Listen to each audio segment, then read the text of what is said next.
Happy Sunday, y'all. And happy Easter Sunday to those of you who celebrate. Hopefully, you can be with your family and friends today. So, what I want to talk about today is accepting your flaws. And more importantly, the idea that if you accept your flaws, nobody can use them against you. When you know who you are, when you really accept who you are, nobody can tell you who you are. Nobody can use those things against you. Because let's say you're lazy and you've accepted the fact that you're lazy. I would say you still work on your flaws, right? But if you accept your flaws, you say, okay, I know I'm lazy. What power is that? Because nobody else can then use that against you. Nobody else can say, oh, well, you're lazy. Yeah, your response is going to be like, I know. And so it takes the power away from other people to be able to try to tell you who you are.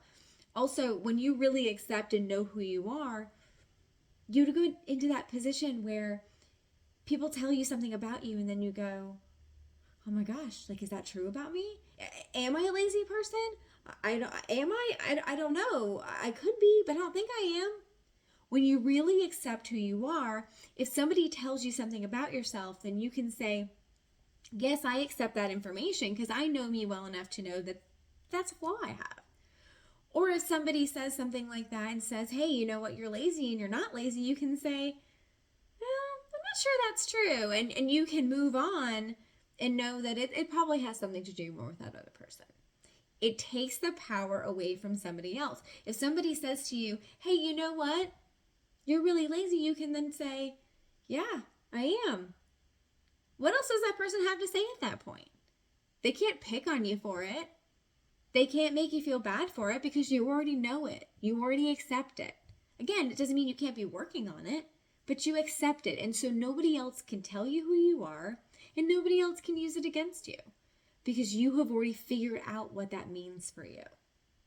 And so what I want you to do is I want you to figure out what are my flaws and I want you to fully embrace them. I know we talked, I think it was last week, about really what would happen if you just accepted who you were.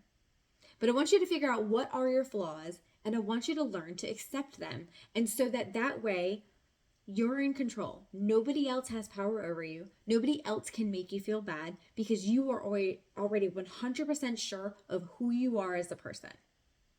Now, to get to that point, you might need counseling. You might need a support system. You might need a life coach. You might need somebody to help you get to that point. Remember, we talked about bald spots. There might be a bald spot that you need somebody else to point out and say, hey, here's this thing. So I'm not saying that somebody else can't ever help you to figure out what those flaws are, but it takes the power away from people that might use it against you.